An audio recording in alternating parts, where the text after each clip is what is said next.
Good day, I'm Stacey Ann Smith and this is your JIS News for June 19. The Ministers of Local Government and Energy are jointly working on a major waste-to-energy project for the Riverton City landfill in St Andrew. Energy Minister Philip Paulwell says the goal is to use the garbage as a viable raw material to produce electric energy. For too long, we have seen at Riverton City the constant fires and smoke that result from the fires, which have caused from time to time serious environmental problems, health risks, and so on.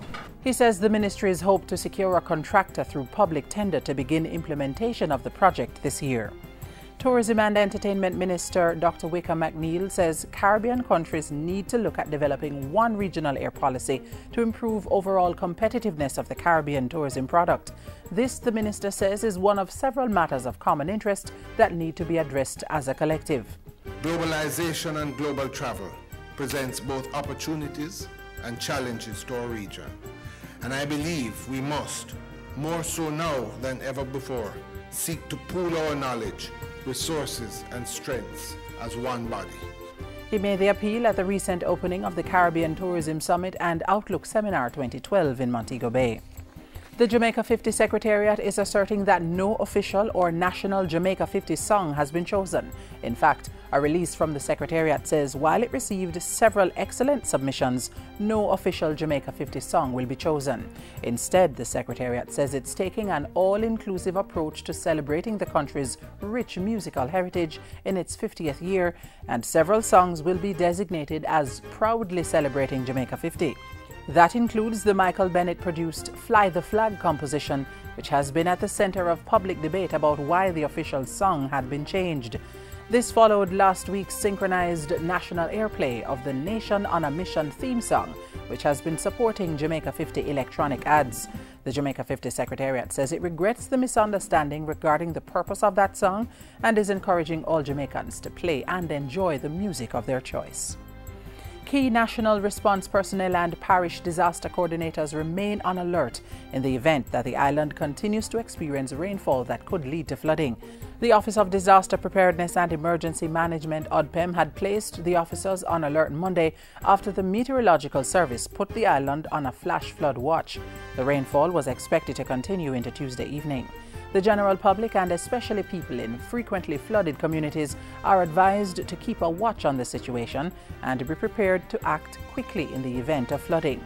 Persons should have an evacuation plan ready and remember to avoid flooded waterways and driving into areas where the water covers the roadway. Local authorities are being prepared for the new governance structure that will come with them assuming greater autonomy through local government reform. The Local Government and Community Development Ministry has started a series of two-day regional workshops to discuss a range of issues affecting the present and future performance of local authorities. At the opening session in St Andrew Monday, the Portfolio Minister, Noel Arscott, said citizens needed to be a part of the decision-making process, urging parish councils to examine their service delivery to constituents. And I would like to make a solemn promise to the Jamaican people to improve, expand, and make more accountable the local governance process. The series of workshops is being held under the theme Consolidating the New Local Governance Paradigm, Challenges, Opportunities and Imperatives for the Next 3 years. Other sessions are scheduled up to July 4. And finally, Prime Minister Portia Simpson Miller is on her way to the United Nations Conference on Sustainable Development, also called Rio +20, in Rio de Janeiro, Brazil. She's accompanied by the Minister of Water, Land, Environment and Climate Change and the Permanent Secretary in the Office of the Prime Minister. The Rio +20 summit will be focusing on two broad themes: a green economy in the context of sustainable development and poverty eradication, and the institutional framework for sustainable development. Mrs. Simpson-Miller is scheduled to speak at 3 major events during the summit and is also expected to officially open the new Jamaican embassy in Rio. The Prime Minister returns to the island on June 24. During her absence, Finance Minister Dr. Peter Phillips is in charge of the government. And that's it for JIS News Today. I'm Stacey Ann Smith. Thank you for watching.